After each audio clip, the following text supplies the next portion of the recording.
тэрээр энэ нууцлаг хүнээс илүү гарч хамаагүй ахуй нэгэн болохоо амлав. Дракулын аль хэдийн алга болсон тул түүний тангараг хинт ч сонсогдсонгүй. Зорьсон газар руугаа явах замдаа тэрээр Эферийн үнэхээр түүний туслах болбол юу болох бол гэж бодож байлаа. Энэ нь хорон санаатны хувь тавилангаас болж гамшиг авчирч магадгүй юм.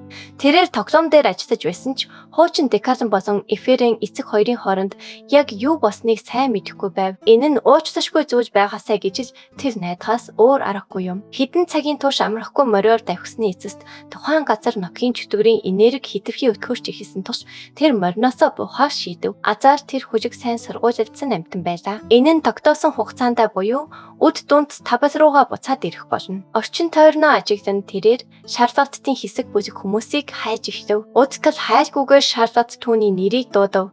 Тэдний ядарч зүдэрсэн байдлыг харахад Ан цавын хавцад хүрэхийн тулд ямар их там зовлон туусныг нь шууд л ойлгож болохоор байв. Бяцхан гүнжийг хараад Дракулын хүндэтгэлтэйгээр ёслон бүхийлөө. Тэрээр өөрийн урт нэр болон шидэт цамхаагийн их сургууль дахь цолоод урд нь танилцав. Өнөө шөн тэрээр энэ газар нутаг дээрх цорын ганц найдвартай зогдох замаар тэднийг газарчилж өгөх болно. Гүнж махуу түүнээс айж болгоомжиж байсан ч хүндэтгэлтэйгээр талаахад илэрхийлв. Шарлотт түүний хуучин хамтран зүтгэгч рүү дөхөж очиод адал явдлын багийн захидлыг гартуулсан өгөв.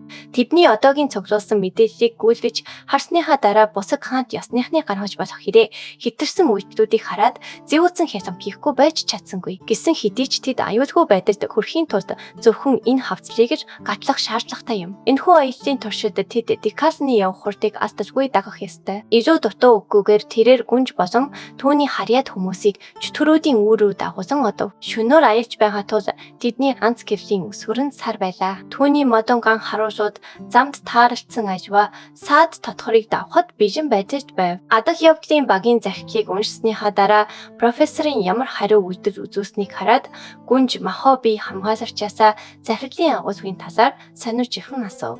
Тэд аль хэдийн аюултай нөхцөл байдалд орсон тул гүнжнээс ямар төвчний аюул нүүрлэж байгааг нуух ямар ч утгагүй байлаа.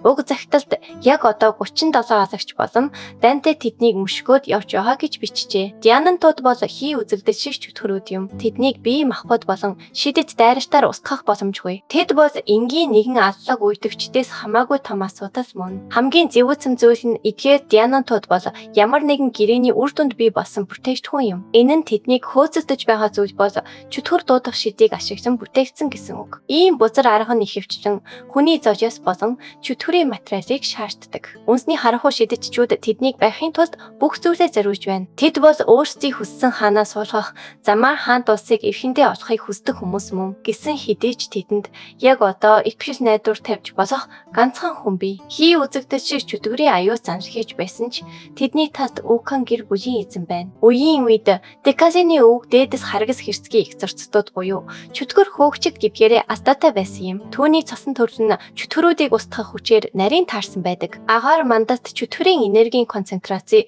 өндөртэй газруудад түүний цэвэршүүлсэн шидийн чанар пропорционал байдлаар өсдөг. Чөтгөрүүдийн үүр болох Ан цавын хавцлаас илүү ийм гайхалтай хүч авах боломжтой газар гэж үгүй. Чөтгөрийн энерги нь маш өтгөн тул хүн бүр үүнийг арьсаараа мэдрэх боломжтой. Ихэнх хүмүүс амьсгалахад хүртэл хүндрэлтэй байдаг тул маск зөөхөн зайлшгүй шаардлагатай байдаг. Энгийн хүмүүс зовж шаналж байхад Украины удам угсаатнууд харин ч бүр цэцэглэн хөгждөг. Яг одоо түүний манагийн чанар төр зуур 4-р зэрэглэл хүртэл өсчээ. Шидэтчийн зэрэглэлийг ялгахад ганц зэргийн зөрүүч маш чухал байдаг тул энэ үзүүлэлт маш чухал юм. Манагийн чанар нь 10 зэрэглэлд хуваагддаг. Энгийн иргэд ихэвчлэн 9 эсвэл 10 зэрэглэлийн манагийн чанартай байдаг. Хэрв К7 болон түүнээс дээш зэрэглэлийн манагийн чанартай бол шидэтч эсвэл хүлэг баатар болохоор оролдож болно. 5-р зэрэглэлээс дээш гарахад тэр ангилалд багтах хүмүүсийн тоо огцон буурдаг. Хамгийн алдартай дөрүүд ихэвчлэн 3-аас 4-р зэрэглэлийн манагийн чанартай байдаг. 1-р зэрэглэлийг цэвэр бөгөөд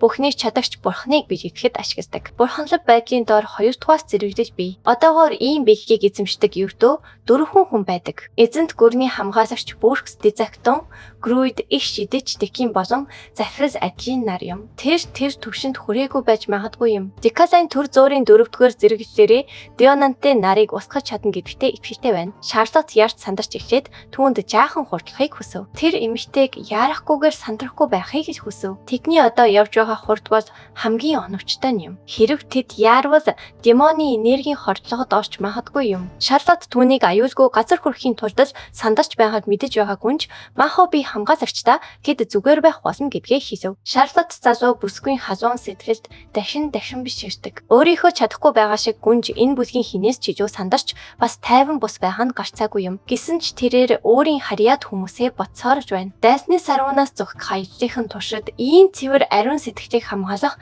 Шарлоттын шийдвэр улам бишжив. Тэрээр гүнжийн төлөө амиа өгөхөж бэлэн байна. Эцэст нь урд талд анхны саад гарч ирэв. Энэ бол галзуурсан сарьсан багвахайнуудын сүр байв. Энэ уулзалт зайлшгүй байсан юм. Шарлот гүнжид нь 20 хөнөөж очруулахыг зүрхэсэн ямар ч зүйлийг устгахад бэлэн байна. Тэрээр зэсгээ гаргаж амжаагүй байхад Декузийн урагш гарч ирээд ирж байгаа нисдэг сүргийг анхаахаа өөрөө санал болгов. Түүний модон ган харуулууд хатууран урд зүгт чиглэв. Тэрээр ур чадвартай удирдлагаараа хурц харуулуудаа удирдан ирж буй сүргийг нунтаглав. Царны гэрэл түүний зэвсгийн гадаргуу дээр сарсан багвахайнуудтай мөргөлдөх үед ойж харагдав. Модон ган харуул бүр секунд тутамд 10 сарсан багвахайг алж байв. 1 минут ч өнгөрөөгүй байхад эхний хямраас аль хэдийн арилсан байлаа. Алдах цаг алга байна. Тэд өргөжлүүлэн урагшлах хэрэгтэй. Гүнж Махо болон түүний харьяат нар профессорын чадварлаг үйлчлийг хараад мэж гайхав. Тэд демоны өөр рүү улам гүнзгий орох тусам олон дайснууд болон хувилбарууд гарч ирж байна. Мэдээжийн хэрэг тэд бүгд гарч ирсэн шигээ хурдан өгөж байв. Дайчид нь ихэвчлэн жижиг мангасууд байгааг харахад тэд азтай байж үнэхээр санаа зовох ёстой мангасуудтай хизээж таарахгүй байж болох юм. Гэхдээ энэ бол хоосон мөрөөдөл байв. Декланы харц хурц болов. Тэрээр сүүдэрт нуугдаж байсан хэн боловч ойртохгүй байхыг хашгиран сануулав. Цалин мөнгө нь хамгийн зовиртой байдлаар мөчөө алдахтай дөхөж үн цэнтэй байж чадахгүй. Деклан эцэст нь хурдан алхаагаа зогсоод хинтээ тулалдах гэж байгаагаа харахаар дэшээ харав. Малхаатай хүн галзуу мэд инэв. Декулины зүүн сав нь ямар ч өөсөйгүй үнэн ч гэсэн 36 бэлтгэгдсэн аслах хийгчтэй тулгарх үед дайснууд хаана байгааг мэдэх нь ямар ч хэрэггүй юм. Бүтэн бүлэглэл ажил хийхийн оронд хадан дээр байвсаж аура ферм хийж байв. Деколен Шарлоттод хандан гүнжийг аваад өрөн бүгд найрамдах улс руу төрүүлээд явахыг яарвчлангуй. Тэрээр түүнээс санаа тавьсан дүр эсгэхээ болохыг хүсэв. Энэ нь хөөхөн хэдий ч огтхон шаардлагагүй юм. Шидэт цаваагаа гаргаж ирээд бүлгөм рүү чиглүүлэн тэднийг хавцлаар гаргахаар хүлээж байгаад бүгдийн анхаарлыг өөрийн заасан зүгт хандуулав. Жинхэнэ мундаг нэгэн шиг Декулен оршин байгаагаа ч нууж чадахгүй байсан. 37 тэндрийг азас тэгшигдсэн усгах шившдгийг чимээгүйхэн шившжээ. Залууд аллагаа харуулах үзэгчд хэрэгтэй байв. Тэднийг ихэхээс ч өмнө бүх зүйл үндсэндээ дууссан байлаа. Тэд өөрсдийн цуснд хөвөнийг нэгээрээ унах зур шаналл дүүрэн орилох чимээ сонсогдов. Шидэт цаваатай дүүлийн бол шал өөр хүн юм. Одоо Шарлот өөргөө биелүүлж гүнжийг энэ газраас аль болох хурдан холдуулах ээлж ирлээ. Тэрээр эцэст нь зориг шулуудан гүнж Махог гүхийг дохив. Тэднийг хөдлөхөөс өмнө тэрээр хавцлын нөгөө талд ямар нэг хачин зүйл анзаарав. Шарлот дэш хараад тэнгэр өөд магнайзан гарах хар утааны үлдэгдлийг олж харав. Энэ бол зүгнэлтэй авра цэвэр муу санаад оршихгүй байлаа. Сүүдрүүд шатсан нийл ягаануудээрээ өөрийн байг шууд ширтэж буй их хүний хэлбэрийг олжээ. Тэрхүү химэгдсэн Дононте эцэст нь өөрийгөө харууллаа. Дүүжин тайван байдлаа хадгалж Шарлот тохирох тушаалыг дахин сануулав. Тэд ямар ч хамаагүй бүгд найрамдах улсад хүрэх ёстой. Тэрээр энд хүнд хэцүү ажил хийхээр ирсэн бөгөөд үүнийгээ дуустал нь хийх болно. Тэрээр хий үзэгдэл дэмэн устгах гэж байна. Өө тийм Шарлоттой хамт амьд үрдсэн нөгөө залуу бас нэг удаа туслахаар үлдэж байна. Декужийн түүнээс өөрийгөө буруутгах эсвэл эргэлзэх шаардлагагүй гэдгийг батлан хэлв. Гүнж эцэст нь ямар нэг хүч чадалтай болоход тэд түүнд болон түүний гэр бүлд төлбөрийг нь төлж болно. Тэдний аюулгүй байдлыг хангахын тулд тэрээр мөн модон ган харуулуудынхаа зарим хэсгийг салгаж гүнжийг үдэн явуулав. Декален 100% зөв гэдгийг мэдэж байсан Шарлот уур бухимдалтаа шүд зов. Тэрээр гүнж Махогийн гараас барин тулааны талбайнаас санд мэд чирч гаргав. Эхний аллагаас амьд үлдэхийн тулд хаа нэгтээ нуугдахаар сонгосон цөөн хідэн алхагчд байв. Аз болоход эдгээс тэнгүүд нуурчнаасаа гарч гүйн ирснээрээ өөрсдийгөө ичсэн юм. Диононте залуустайгаа хамт яваад эмэгтэйчүүдийг алахыг хүссэн ч түүнд одоо түүнээс чухал ажил гарчээ. Сөөдөртэй залуу манай ахуулаагүй хэдхэн модон ган зэвсэг Диононтлыг алж чадна гэж бодсон Деколенгийн бардам занг шоолов. Энэ хавцалд нуугдмал демоны энергийн улмаас масах буюу шидэт чадвар ямар ч хэрэггүй болдог. Хий үзэгдэл дэмэн ямар ч яаралгүй зогсож байгааг хараад Декален хид итгэлд нь баг зэрэг гомдослоо. Гэсэн хэдий ч демоны хийсэн шиг энгийн бие махбодын дайралт болон шившчиг нь Дионод хүрэхгүй. Үүнээс гадна энэ газар бол манай төшөглөдөг морч нарын хувьд хар дарсан зүйл юм. Гэсэн хэдий ч анхаардах зузаан демоны энергиэс бафавдаг цорын ганц хүн нь түүний өрсөлдөгч биш юм. Дужины манагийн чанар нэмэгдэж, мана сэргээх хурдан ч мөн адил өсжээ. байжээ. Хөдөлж байхдаа тэрээр аль хэдийн Мидасын хүртийг өөрийн модон ган харуулж шингээсэн байв. Бүтэн секундын турш хоёр тал бие биенээ хэмжихээр зүгээр зогсоцгоо. Энэ хооронд Декузины нууц модон гангуудаас зарим нь демоны хүрээхээр аль хэдийн цугсарсан байв. Тэд зохих байдлаа эзэмэгц тэрээр шидэт цаваагаа өргөнд дайралтаа ихтүүлв. Модон гангуудын нэг нь хий үзэгдэхийн толгойг шууд тастав. Хэрв энэ нь өөр ямар нэгэн тулаан байсан бол уйдгартай төгсгөж байх байсан ч Дэйонууд үүнээс хамаагүй зайтай гэдгийг тэр сайн мэдэж байна. Толгойг нь цавчин авсны дараа дуулийн демоны биеийг уртын дагуу хоёр хуваас нь доошо чиглэсэн цохилтоор өргөжлөв. Тастан хаягдсан биеийн хэсгүүдийг сож холбосон цорын ганц зүйл бол хаа сайгүй байх хар утааны хэсэг байв. Шарлоттын санамсаргүй хамтран зүтгэвч нь хий үзэгдэл демон одоо хэсэг босныг хараад хөдлөх гэж жаахан сандарч байна. Гэвч Декузин түүнийг хөдлөхийг зогсоолоо. Дионантай зохих ёсоор хүртэл өгөхгүй. Хэрв хоёр модон ган демон тахир дутуу болоход хангалттай хохирол учруулсан бол 12 нь юу хийж чадахыг төсөөлөд үзтээ. Декажин дэгжин байдлаар удахгүй болох алхахыг зохион байгуулав. Утааны хэсгүүд хэсэгдсэн биеийг дахин залхахаас өмнө өгшийн зэвсгүүд чиглэм иржээ. Тэд таамаглах аргагүй хэлбэрээр ойж Дионантлыг боломжит өнцөг булан бүрээс нь зогсовтгүй цавчиж байлаа. Туслах дүр хит хүчрхэг гол дүр гайхширв. Тэр шүтэн бишрвч болон хувирч байна. Энэхүү хий үзэгдээс демон ямар нэг аимшигтай зүйл мэт маш их сурталчлагдсан ч буцаач тэмцэх боломж ч олдоогүй юм. Түүнийг жижиг босч биш, харин хог хаягдлын хэсэг шиг хялбархан ялсан байна. Энэ зуур Шарлот араас нь их халагчдыг удаан бөгөөд аргатайгаар устгаж явахдаа цуснд бодогдож байв. Тэд аюултай хавцлын нөгөө талд хүрэхэд нар хэдийн мандсан байлаа. Мөхрийн агаартай тэрхүү дарамт шахалттай газараас гармагц гүнж махуу дотор муухайч ядарч суйцснаа мэдрв. Демон энерги хордлогын анхны шинж тэмдгийг мэдэрч байсан ч тэрээр харьяад хүнийхээ сэтгэлийг тайвшруулахын тулд инээнсэглэж чаддаг хിവэр байна. Аз болоход энэхүү аюултай замын нөгөө үзүүрт түүний авах ах тэднийг хүлээж байв. Өрөн бүгд найрамдах улсын дотоод хэргийн сайд авах ах гисан төвчтэй зэ охиноо хараад мэж гайхав. Тэрээр түүнийг аврахын тулд хангалттай зүйл хийж чадаагүй дэ маш их уучлалтгүй. Түүний хийж чадах цорын ганц зүйл бол хавцлын нөгөө талд тэднийг эрхийг хүлээх явдал байв. Түүний баатрууд халагдах ёстой байсан юм. Локи махог зүгээр эсхийг шалгасны дараа Гизанд Шарлоттод үйлчлэгээ үзүүлж энэ хүнд хэцүү үед гүнжийг аюулгүй байж асанд талархал илэрхийлв. Шарлот гүнж махогийн аюулгүй байдлыг хангасан цорын ганц хүн нь биш гэдгээ хатуу хэлв. Хавцлын дотор одоо ч гатсан хүмүүс бий. Боломжтой бол тэрээр сайдаас бусдыг нь арай удаан хүлээхийг гуйв. Тэд хүлээх тоглоомоо өглөө эхлүүлсэн бөгөөд нар дахин жаргах гэж хүртэл үргэлжилсэн юм. Бүтэн өдрийн турш Шарлот болон гүнж хоёр тэр залуу болон Декузиныг аюулгүй гарахыг хүсэн залбирч замын төгсгөлд зогссоор байв. Өнгөрсөн цаг тутам тэднийг профессорын аюулгүй байдлын талаар улам их санаа зовоож байлаа. Шарлот итгэл алдаж эхэлж байна. Тэр залуу махог аюулгүй газар хүрэхийн тулд хийсэн зүйлийг мөнхөд үнэлэх болно. Сайд Гиланд мөн өдрөө дуусгаж гүнжийг бүгд найрамдах улс руу буцаахад бэлэн байна. Тэд хотын хаалгаар орох гэж байхад Шарлот эргэн хараад өөрсдийн хүлээж байсан хүнийг олж харав. Декузин тэрээр дөнгөж дайнаас ирсэн мэт харагдах залуугийн хажуугаар чимээгүйхэн алхалаа. Түүний костюм болон үс нь ан цав руу орох үеийн шигэ цэмцгэр бөгөөд цэвэрлэн хിവэр байв. Энэ бол түүний жинхэнэ супер хүч юм. Шарлот болон гүнж махоноор эцэст нь уулдсан зэвсэг нэгт нөхрийнхөө зүггүй очив. Түүнийг эсэн мэнд байхыг хараад баярлсандаа анхаарал хандажгүйгээр Дьюийн өчүүхэнч амралгүйгээр уучлалт гуйгаад ирсэн зүг рүүгээ ирдэв. Шарлот энэ залууг ямар мэдрэмж төрүүлж байгааг ойлгож чадсангүй. Тэд хөвгч ар дээр анх уулзахдаа түүнийг зүгээр өөрийг нь шогсож хэрүүж өдөж байна гэж бодож байжээ. Хамгийн чухал мөчөд тэрхүү хорон санаат хүн өөрийн эм өрсөн тэд болон гүнжид туслана гэж хэн санах билээ. Тэрээр тэднийг орохын тулд аимшигтай хүчнүүдтэй сайн дураараа нүүр тулсан юм. Шарлот талархлаа илэрхийлэхгүйгээр түүнийг явуулж чадахгүй байв. Түүний хоёуг цус болсон байж болох ч гараа сунгаад баярлалаа гэж хэлэхэд инээнсэглэн цэвэр ариун байлаа. Деказин түүний араас барьсангүй. Тэр эмэгтэй хүнд хэцүү аялаас хойш биеэ ч угаагүй бололтой. Тэр олон хэртэй зүйлд хүрэх ямар ч хүсэжгүй байв. Түүний мэдэрч байсан бүх сайхан сэтгэл нь үгүй болж оронд нь дургуцал төрсөн юм. Жинхэнээр хүн шиг энэ галзуу залуу чөтгөрөөр дүүрсэн ан цав хацал руу яг л зугааж байгаа юм шиг буцаад алхлаа. Хэрв Шарлот түүнийг байнга шалгаагүй байсан бол тэр цаашаа явах байв.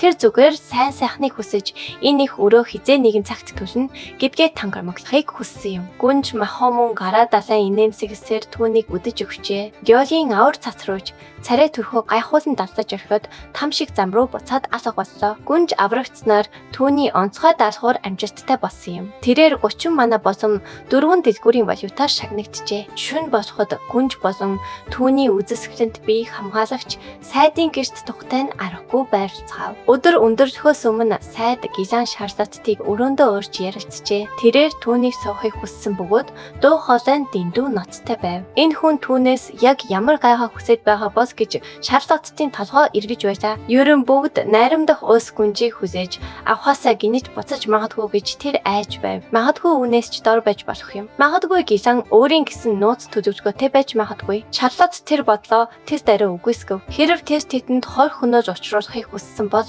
хаалганд хүрэхээсээ ч өмнө хэдийн өгсөн байх байсан. Сайд ярианыхаа эхэнд Шарлоттыг цочирдохгүйгээр эцэс хүртэл нь сонсхийг хүссэн юм. Тэр үг тойруулалгүйгээр их Ван Махог их Ванзигийг дэмжүүлэхийг хүсэж байгааг дамжуулав. Шарлотт ямар ч муу зүйл хүлээж байсан тул энэ нь түүний боломжит зүйлсийн жагсаалтад байгаагүй юм. Эвгүй урт чимээгүй байдлын дараа тэрээр саяын хийсэн зүйлээ илүү дэлгэрэнгүй тайлбарлаж өгөхийг хүсв. Голон үндсэндээ гүнж Маход их Ван татны судал санаж болгож байна. Үнэн дээр их Ван энэ тухай Махогийн тусламж хүссэн захидаж ирэхээс ч өмнө ярихыг хүсэж байжээ. Тэрээр ач хүүдээ итгэж чадахгүй байгаа тул залхамж хасааны өөр замыг цөхрөлтгүй хайж байгаа юм. Энэ мэдээлэл маш нууц гэдгийг хэлэх шаардлагагүй бизээ. Энэ тухай зөвхөн сайд болон их Ван л мэдэж байгаа. За одоо үүнд Шарлотт хүрэх гэж багтаж байна. Хувь тавилангийн энэ эргэлтэд итгэхэд хэцүү байлаа. Саяхан Шарлотт эрхэн гүнж залхамж хасааны төлөөх тэмцлийн үеэр хүчхөлдөж байгаад өгчихвэ гэж өгтлээ санаа зовж байв. Тэр бол ямар нэгэн хүч чадал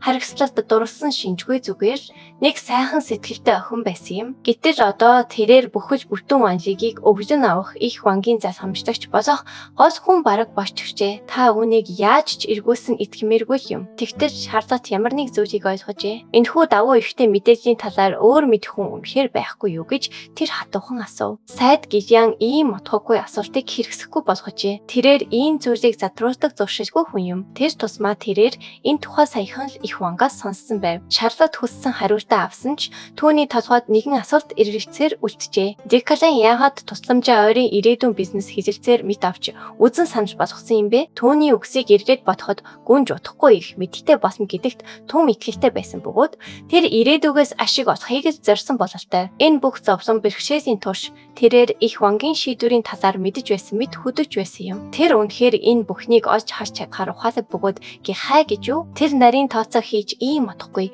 үр дүнг өртчлөн тамагласан гэж юу? Хэрв тийм бол бас тэр үүнийг хийсэн бол тэр залуу мангасаас өөрсдөө нэгэн аж хуу. Энэ залуу байхгүй байсан ч авраа цацруу сарж байна. Шарлотт нэгэн зэрэг айж бишэрч бас сэтгэлд хөдөжээ. Тэрээр түүнийг гэртээ эсэн минь хайч чадсан болов уу гэж гайхсаар үдшийг дуусгав. Тийм ээ, тэр чадсан. Декалын ан цавыг 2 дахь удаага амархан тууж хар салхитай харш руугаа буцжээ. Хүнд хизүү нааш цааш явсан даалгаврын дараа тэрээр нял хүүхэд шиг бат бүх унтсан юм. Нял хүүхэд шиг унтсан гэдэг нь ердөө 2 хон цаг унтсан гэсэн үг юм. Цонхоор харахад нарч цохойгаагүй л байв. Декаланы төмөрхүүний зан чанар нь ердөө богинохон амралтаар бүх ядаргааг нь хайлуулдаг аж тамгаас шууд ирсэн чөтгөрүүдийг дарж амраад түүнд бүрэн сэрхтэд ердөө 2 хон цаг л хэрэгтэй байжээ. Өчигдөр ердийнхөөс хол зөрүүтэй байсан ч түүний бие ийм хурдан хэвийн байдалтай оржээ. Түүний бүх хүч чадлаас харахад магадгүй энэхүү төмөрхүүний зан чанар нь орчин үеийн ертөнцийг хамгийн ихээр атайхуулах байх. Тэрээр орноосоо босонгуудлаа телекинезийн бэлгэлдээ оржээ. Энэ үе шатанд үүнийг хийх нь түүний хувьд бараг л автоматар хийдэг зүйл бочээ. Гэсэн ч тэрээр санаа алдаж харамсахаас өөр аргагүй байв. Хэрв тэр үүнийг эртхэн хийсэн байсан бол амьдрал нь тис ондоо байдлаар эргэх байсан биз. Одоо тэр энэ хачин ертөнцид ирснээсээ хойш зогсолтгүй хичээнгүй юм бэлтгэл хийж байна. Тэрээр сул талуудаа үр дүнтэйгээр очь тогтоогоод тэвгээр дээрээ маш хичээнгүйсэн ажиллаж цуцалтгүй сайжирсаар байв. Декалан шиг хүнд бол аюул хаасайгүй би. Энэхүү дадал зуршил нь үндсэндээ амьд үйлдэхэд зайлшгүй шаардлагатай байсан юм. Магадгүй тэрээр хуучин Декалагийн дадал зуршил өрсөлдөх чадвар сэтгэлгээний ачаар л үүнийг хийж чадаж байгаа бөгөөд энэ нь зорилготой амьдралд хөтөж байна. Хэрв тэр хуучин амьдралдаа эдгээс чанаруудтай байсан бол үнэхээр сайхан байх байсан юм. Хэрв тэр залхуурхаа болоод зорилготой амьдарсан бол хуучин найз охинтойгоо өөрөөр төгсөгч байсан юм биш үү? Тэдний хоорондох төгсгөлөөс илүү дээр байх ямар нэгэн зүйл байх ш байсан. Ким Жун яг юу болж байгааг ч мэдээгүй юм. Тэр зүгээр үдээр гараад явчихсан бөгөөд тэгээд л босоо. Хэрв тэр орчин үеийн ертөнцид байхдаа яг одоогийн шигээ хичээнгүй байсан бол магадгүй юураа үлдэгч байсан биз. Түүний төмөр хүний зан чанар нь гайхалтай хүч мэт сонсогдож босооч тэрээр хэвийн хэмжээгээр унтаад маш удаж байгаа юм. Өдөр бүр тасралтгүй 22 цаг сэрүүн байна гэдэг өөрийнхөө бүтээхэд оролцсон ертөнцид гатсан хүний хувьд дэндүү урт хугацаа билээ. Өдөр үргэж ирж анхлан суралцагчдын аялал өндөр зөв. Тэд бүгд хиданаас ярахаар ачаа тийшээ бийдэцгээж их сургууль руу буцах галт тэрхэнд сууцгаажээ. Базар харанхуй удамжинд Ганиша болон түүний хүүхдүүдийн бүлэг ханын ард нуугдан шидэж шинхэн төгсөвчдийг тагнаж байв. Магичиг өөрийн хүсснээр захирч чадах олон хүн нэг дор цугларсныг тэд өдөр бүр хараад байдаггүй юм. Тэнд байгаадаа л баярлаж байсан бусад хүүхдүүдээс ялгаатай нь Юра Ганшигаас тэд яагаад үнэхээр энд байгаа юм бэ? Яагаад заавал нуугдах ёстой юм бэ гэж асуув. Ганиша тэд нуугдаагүй. Зүгээр л олон хүний хүлээс хол байсан гэж зүтгэжээ. Тэр тийм ч сайн худалч биш юм. Бодит байдал дээр тэрээр Дикузаг хармагцай хүүхдүүдийг олны хүлээс шууд л хол татан авч одсон аж. Тэр саяхан өөрчлөгдсөн эсэх нь хамаагүй юм. Энэ нөхцөл байдалд түүнтэй таарахад ямар ч сайн зүйл авчихгүй гэж тэр үзэж байв.